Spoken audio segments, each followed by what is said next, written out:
नमस्कार दोस्तों, प्यारी टेल्स में आपका स्वागत है। दोस्तों, आज मैं आपके लिए लेकर आई हूँ मुंशी प्रेमचंद द्वारा लिखी हुई कहानी महरी।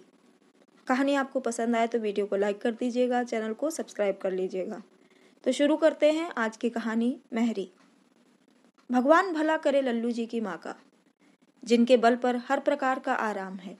अन्यथा डाक खाने की नौकरी, जहाँ 7-8 घंटे की हाजिरी और कभी दफ्तर को देर न हो, ये चमत्कार नहीं तो और क्या है। घर बार का सारा काम सदा स्वयं ही समय पर हो जाता। हमारी गाड़ी कभी लेट होती ही नहीं। घर की सभी चूल्हें घड़ी के पुर्जों की भांति सदा अपनी अपनी जगह पर ठीक रहती हैं। ये सब लल्लू जी की माँ का ही जादू है। यदि मुझे किसी छुट्टी के दिन दफ्तर जाना पड़ जाए तो रो पड़ूं, लेकिन वे बेचारी हैं कि उनको ना इतवार से मतलब है, ना ही बड़े दिन से। काम है कि प्रतिदिन बढ़ता ही जाता है। मेरा घमंड वेतन के साथ साथ बढ़ता जाता है, लेकिन वे उफ तक नहीं करती। घर में प्रभु की कृपा से 4 बच्चे हैं। उनके ही काम से एक औरत को अवकाश मिलना कठिन है। फिर पता नहीं वे अन्य कामों के लिए किस प्रकार समय निकाल लेती हैं। मेरे व्यक्तिगत सुख के सभी काम वे स्वयं ही करती हैं। जाड़े में सुबह सुबह गर्म पानी मौजूद, हजामत का सामान अपनी जगह तैयार, पूजा के बर्तन साफ, पॉलिश किए हुए जूते, अर्थात कहीं से उंगली रखने का कोई अवसर न मिलता। इस पर मजा यह है कि इन बातों में कुछ खर्च नहीं होता। एक जमाना था कि मुझे 20 रुपए मासिक वेतन मिलता था। उस समय देसी जूते और साधारण से 4 खाने के कोट पर गुजर होती थी। अब परमात्मा की कृपा से 100 रुपए मासिक मिलते हैं, तो पॉलिशदार जूता और रेशमी कोट से कम नहीं चाहिए। वे बेचारी हैं कि जिस प्रकार ले रहती थीं, उसी प्रकार आज भी गुजर करती हैं। केवल दूसरे साल एक गहना और कार्तिकी के दिन त्रिवेणी स्नान, बस इसी में प्रसन्न है। इधर हम लोग हैं कि प्रत्येक वर्ष वेतन वृद्धि होती है, लेकिन धन्यवाद के स्थान पर सदा उलाहना उपालंब ही मुंह पर रहता है। और हर समय पोस्टल एसोसिएशन की पुकार कि वार्षिक वेतन वृद्धि में बढ़ोतरी और दफ्तर के कार्य का समय कम रखा जाए, और कोई भी अधिकारी आंख उठाकर न देख सके। मैं जो दाल चावल खाता हूँ, वही वे भी खाती हैं। ईश्वर की देन है कि उन्हें संतोष रहता है और मुझे असंतोष और अधीरता। मैं पूरा का पूरा वेतन लल्लू जी की माँ के हाथ में ही दे देता हूँ, और मुझे वह सुख सुविधा मिलती है जो 300 रुपए के अफसर को भी नसीब न हो। अतिथि भी प्रसन्न रहते हैं और सभी संबंधी भी संतुष्ट हैं। सच पूछिए तो जितना काम वे करती हैं, वह 100 रुपए से अधिक का होता है। मासिक पर आया रखते हैं, लेकिन उनको वह आराम और प्यार नसीब नहीं होता जो मेरे बच्चों को है। यदि मैं एक बावर्ची रखूं तो कम से कम 10 रुपए मासिक और भोजन देने पर भी इतना अच्छा खाना नहीं बना सकता। इस पर मजा यह है कि सदा खर्च में किफायत दृष्टि में रहती है। यदि मैं 15 रुपए मासिक पर अपने लिए एक बैरा रखूं तो भी वह इतनी देखभाल और रखरखाव नहीं कर सकेगा। फिर बच्चों के कपड़ों की सिलाई ही 10-15 रुपए मासिक की हो जाती है। झाड़ू बर्तन की नौकरानी ही 10-5 रुपए मासिक ले जाती। अर्थात चाहे जो हिसाब लगाइए, यदि मेरा लगभग समस्त वेतन भी नौकरों को भेंट कर दिया जाए तो भी इतना आराम नसीब नहीं हो सकता जितना कि इस भगवान के रहने से उपलब्ध है। इसे अंग्रेजी शिक्षा का प्रभाव समझिए या अखबार पढ़ने अथवा बड़े बड़े नेताओं के भाषणों का परिणाम। प्रायः मेरे मन में आता है कि अपने जीवन साथी से इतनी मेहनत कराना भारी अत्याचार है, और वास्तव में एक औरत का इस सीमा तक काम करना अन्याय है। लेकिन वह बेचारी अपने मुंह से कुछ नहीं कहती। संभवतः उनके मन में कभी विचार ही नहीं आता है। मेरे मन में कभी कभी उफान सा उठता है कि एक महरी या नौकरानी रख दूं तो शायद उन्हें कुछ आराम मिले। वास्तव में बहुत स्वार्थीपन की बात है कि मैं तो बाबू बना हुआ हर प्रकार का आराम उठाऊं और घर की देवी नौकरानी की भांति दिन भर काम ही करती रहे। लेकिन जब कभी देवी जी से इसकी चर्चा होती है तो वो सदा हंसकर टाल देती हैं। क्यों बेकार में खर्च बढ़ाओगे? मैं कुछ पढ़ी लिखी तो हूं नहीं जो दिन भर पलंग पर लेटी रहूं या सुबह शाम पार्क की सैर को जाऊं। जिस तरह काम चलता है चलने दो। यदि मैं दबाव देता हूं तो वे कहने लगती हैं, मैं तो मना नहीं करती, महरी रख लो। मेरे समय से पहले तो सदा एक नौकरानी घर में रही। मुझे वही समय याद आता है। बुढ़िया नौली के बाद घर में कोई नौकरानी नहीं रही। भगवान भला करे, उसकी कमर झुक गई थी, लेकिन मरते दम तक अकेली ही सारा काम करती रही। सदा सेवा ही की, स्वयं कभी बीमार तक में भी कोई सेवा न ली। उस पर मजा यह कि केवल 1 रुपया वेतन और खाने पर, और वह उम्र भर का वेतन भी मरने पर घर में ही छोड़ मरी। माँ से अधिक सेवा करने वाली, दुख दर्द बांटने वाली। अब ऐसे नौकर कहाँ मिलते हैं? क्या समय था, अत्यल्प वेतनों पर भी लोग संपन्न थे। इसके प्रतिकूल आजकल वह समय है कि आय और व्यय दोनों में वृद्धि, उस पर भी हर समय असंतोष। पहले प्रत्येक वस्तु सस्ती थी, लट्ठा और उत्तम मलमल 4 आने गज, अच्छी मिठाई 5-6 आने सेर। अब खर्च 2 गुना हो गया है, मगर वह बात ढूंढे नहीं मिलती। भगवान करे वह समय एक बार तो पुनः आ जाए, चाहे थोड़े ही समय के लिए हो, लेकिन एक बार तो टके सेर भाजी और टके सेर खाजा बिक जाए। अब मैंने किसी आवश्यकता के कारण नहीं और न किसी के कहने पर, बल्कि अपनी इच्छा से, फैशन की दृष्टि से एक महरी रखने का संकल्प कर लिया। लेकिन यह संकल्प रास नहीं आया। हर बार नई मुसीबतों से दो चार होना पड़ा, और आराम तो एक और चिंता ही चिंता रही। प्रतिदिन बर्तनों और कपड़ों का गुम होना आरंभ हुआ। खर्चे अत्यधिक बढ़ गए। यदि पहले 10-15 रुपए के घी में काम चल जाता था, तो अब 25 का लगने लगा। नौकरानी है कि हर समय अपने पिछले स्वामी की बड़ाई का गीत गाती रहती है।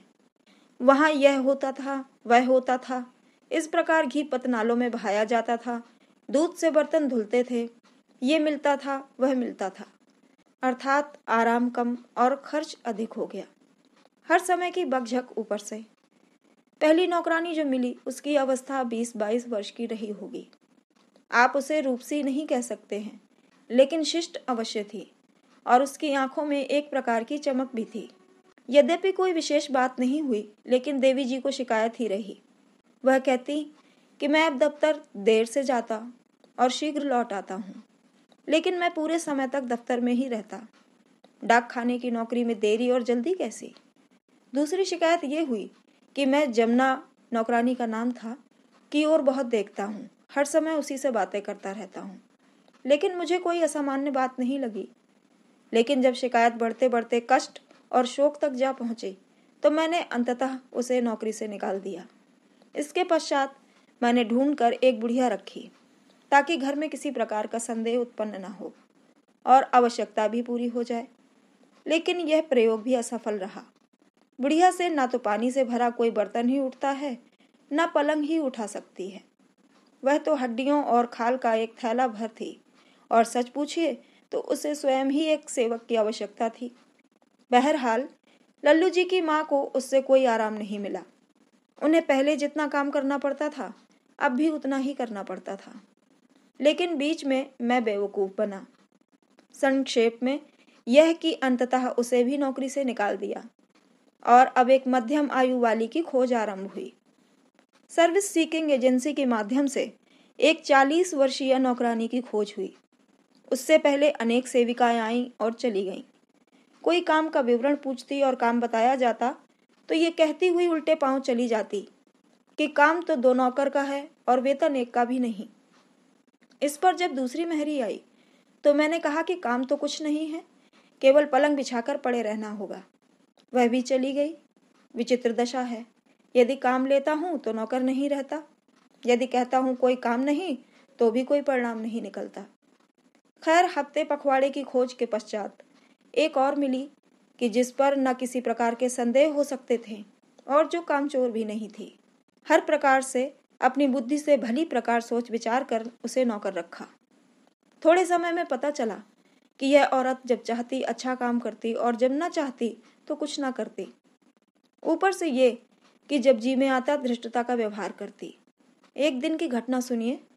देवी जी ने थाली में मिट्टी और मिट्टी में पंजे का निशान देखा, तो उससे पूछा, चंपा, ये थाली तो बहुत मैली है।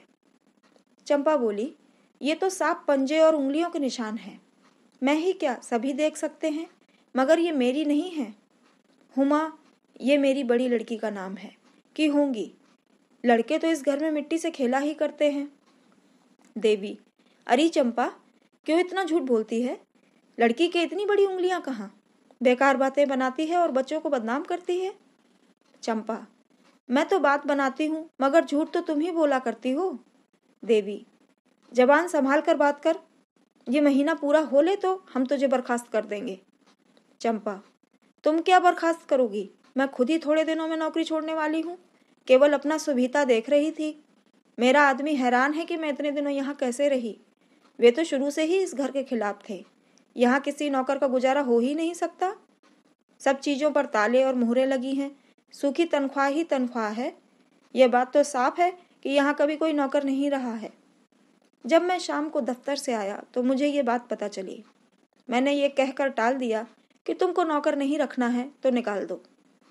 जो मैंने लल्लू जी की माँ के साथ किया, उस अन्याय पर मुझे बाद में बहुत पश्चाताप हुआ।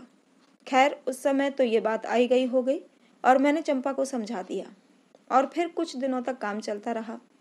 एक दिन की बात सुनिए। देवी जी ने 10 बार चंपा चंपा पुकारा।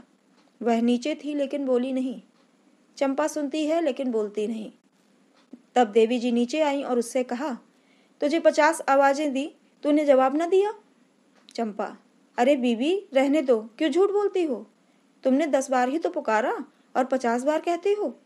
तुमने ही तो कहा था कि महीना बंद हो जाए तो हम निकाल देंगे, और आज पहली तारीख है, अब मैं क्यों बोलूं? देवी जी गुस्से से आग होकर चली आईं। चंपा उत्तर देने में बिजली। बेचारी पर्दे में रहने वाली देवी जी चुप होकर मेरे कारण गुस्सा पी जाती और मुझसे कुछ न कहती। मेरा कमरा भली प्रकार साफ न होता, और यदि वे कुछ कहती तो वह कहती कि कौन बड़ा साफ कमरा है। एक दिन चंपा ने चीनी मिट्टी के गुलदान तोड़ डाले। देवी जी ने पूछा तो कहा, लड़कों ने तोड़े हैं। देवी जी, लड़के इनको कभी नहीं छूते। चंपा, तो साहब मैंने ही तोड़े, मुझे कब कहा था कि गुलदान न तोड़े? शीशे के बर्तनों को कहा था, सो आज तक एक भी नहीं टूटा है। जो काम करेगा उससे टूट फूट भी होगी। गुलदान पुराने तो थे। आपको नौकर नहीं रखना है, बेकार झूठे आरोप लगाती हैं। जब शाम को मैं पहुंचा तो कहा, हाँ सरकार, खता हो गई। साफ करने पर एक दूसरे पर गिर गया और टूट गए। मैं यथासंभव प्रसन्न रहने का प्रयत्न करता हूँ। क्या करूँ? दिन भर दफ्तर की हाय हाय, शाम से घर की परेशानियां। एक दिन मैंने कहा कि चंपा, मेरे जूते में एक कील निकल आई है, उसको जरा किसी चीज से ठोंक दे। वह चुप रही। शायद मन में ये सोचती रही होगी कि जिस समय नौकर रखा था उस समय ये नहीं कहा था कि ये काम भी उसी के जिम्मे होगा। शायद इसी विचार से उसने उसमें हाथ तक नहीं लगाया। मुझे सुबह को कील वैसी ही मिली तो मैंने उससे पूछा कि तूने कल शाम को जो कील दबाई थी वह रात में फिर निकल आई?